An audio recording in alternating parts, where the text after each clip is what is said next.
Hello everyone, कैसे हैं आप सभी। I hope you all are good. और मैं भी अच्छी हूँ। तो भाई, आज संडे के दिन मैंने आलू के पराठे बनाए थे। रात ही डिसाइड कर लिया था कि आलू के पराठे बनेंगे। तो सुबह आराम से अपना उठ के और आलू वगैरह बॉईल करने के लिए चढ़ा दिए थे। फिर उसके बाद ये आलू बहुत गर्म हो रहे थे, फिर एक पानी से निकाला, ठंडे पानी से, तब अच्छे से पील कर पा रही थी इनको। तो सारे आलू को अच्छे से पील करके, और साइड बाय साइड ना भाभी भी लगी हुई थी किचन की क्लीनिंग वगैरह करने पे, कि संडे का दिन रहता ना तो हम लोग आराम से ही काम करते हैं। एक दिन तो छुट्टी रहती है भाई, रिलैक्सिंग होके एकदम आराम से सोच समझ के काम करते हैं। तो धीरे धीरे सब चल रहा था। साइड बाय साइड भाभी किचन वगैरह क्लियर कर रही थी, और ये मैं लगी हुई थी कि अपना नाश्ता भाई मुझे दे दो, नाश्ता मैं बना लूँगी। तो ये भाभी लगी हुई हैं। भाई, एक दिन की छुट्टी होती है तो उसमें ऐसा लगता है ना, आप आराम से खाओ पियो, आराम से काम करो। तो मेरा भी यही सीन है। मैं तो बहुत आराम से करती हूँ, चाहे शाम हो जाए, मैं धीरे धीरे लगी रहती हूँ। किस किस की ऐसी हैबिट है, प्लीज़ मुझे कमेंट करके ज़रूर बताना। तो ये मैंने प्याज वगैरह अच्छे से वो कर लिए, छील लिया। उसके बाद सारी चॉपिंग कर लूँगी। आलू और प्याज के पराठे बना रही हूँ। मेरे को तो प्याज जो आती है ना मुंह में, आलू के पराठे में, मैं आलू का पराठा बिना प्याज के खाती नहीं हूँ, बिल्कुल सच बताऊँ तो। प्याज और आलू के पराठे का कॉम्बिनेशन ही अलग होता है। मेरे को आलू तो, प्याज तो ज़रूर चाहिए आलू के पराठों में। तो और धनिया भी मम्मी लेके आई थी फ्रेश फ्रेश, तो मैंने साइड बाई साइड धनिया भी बहुत अच्छी तरीके से, अच्छे अमाउंट में धनिया लेके धनिया भी काट लिया था। तो ये मेरी चॉपिंग वॉपिंग हो रही है। फिर थोड़ी देर में मैं पूछ भी रही थी भाई को फ़ोन करके, भाई कितनी देर में आए। आज मेरे साथ पता है क्या है, कि अगर कुछ भी चीज़ बना रहे हो, वो भी स्पेशली ब्रेकफास्ट बना रहे हो आप, तो मेरे को ये है कि गरम गरम बनाओ और दूसरे को गरम गरम खिलाओ। क्योंकि फिर वो रखे के, आलू के पराठे तो स्पेशली कैसे होते हैं ना, रख के आप दो, तो वो फिर वो बात नहीं रहती। ताज़ा ताज़ा में अलग बात रहती है ना, उसका फ्रेशनेस का अलग ही टेस्ट आता है। तो ये चीज़ है। अब आप देख रहे होगे ना, मैं 2-3 आलू निकाल रही थी हाथ पे।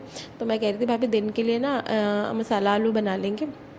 तो भाभी ने कहा अब इतना लेट तो हम लोग नाश्ता कर रहे हैं, तो देखते हैं, नहीं तो दिन में फिर मैं खिचड़ी वगैरह बना लूँगी। मैंने कहा चलो वो भी ठीक है, खिचड़ी या पुलाव कुछ भी बना देंगे। तो मैंने कहा ये भी ठीक है। मैं साइड में भाई को भी फ़ोन कर रही हूँ कि भाई आ जा, मैं बना रही हूँ। तो कह रहा था बस आ रहा हूँ 5-10 मिनट। मैंने कहा दही भी लेते हुए आई हूँ। चटनी बना ली थी, और मैंने कहा दही तो ले आई हूँ। तो ये मैंने अच्छे से जो भी अपना बेसिक स्पाइसेस होते हैं वो मैंने ऐड कर लिए थे, ताकि चटपटा बन जाए ये मसाला। और ये जो मैंने अभी हाथ में लिया है मसाला ना, ये नमक है, पहाड़ी नमक। भाई वो पहाड़ी पहाड़ी नहीं जिसके घर में ये पहाड़ी नमक ना हो। अगर नहीं होता तो हम यहाँ पर बना लेते हैं, कोई दिल्ली में रहता है, कहीं पे भी रहता है, वो बना लेगा। वो टेस्ट नहीं आता है जो गाँव के नमक में आता है। गाँव की जितनी भी चीज़ें डली रहती हैं उसका टेस्ट एक अलग होता है। बट हाँ, वो मन को संतुष्टि देने के लिए हम बना लेते हैं। पर ये तो मेरे घर से, गाँव से आया था, मेरी भाभी अपने मायके से लेके आई थी। मैंने बोल दिया था भाभी नमक ज़रूर लेके आना।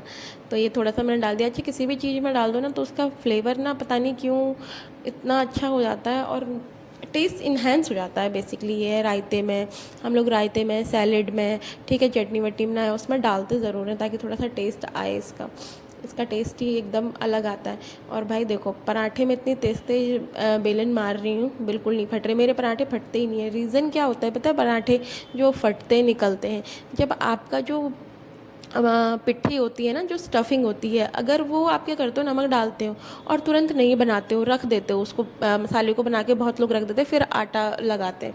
तो अगर वो रख देते हो ना, तो तभी वो जो मसाला जो होता है ना, वो लिचलिचा जैसा हो जाता है, जो भी आपकी स्टफिंग है, तो पराठे सारे फटने लगते हैं। मेरा सीन क्या है, आटा वाटा लगा लेती हूँ पहले ही, सब कुछ रेडी कर लेती हूँ, मसाला बनाती हूँ, सारे मसाले सारे स्पाइसेस ऐड कर देती हूँ। मुझे लगता है अब मुझे बनाना है तो मैं नमक ऐड करती हूँ, फिर मिला के बनाती हूँ। और देखो, जितने भी पराठे बना रही हूँ, मेरा एक भी पराठा फट नहीं सकता। मैं दबा दबा के क्रिस्पी कर रही हूँ।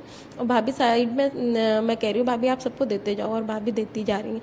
मैंने उसकी वीडियो नहीं ली, सबको मिल रहा, खा रहे थे, क्योंकि सब सारे भूखे थे। मेरे को 12-12:30 बज गए थे पराठे, क्योंकि किचन का भी थोड़ा थोड़ा कर ही रहे थे। तो ये चीज़ है।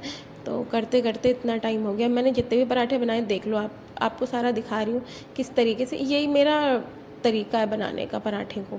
पराठे को बनाने का इस तरीके से बनाओगे बिल्कुल नहीं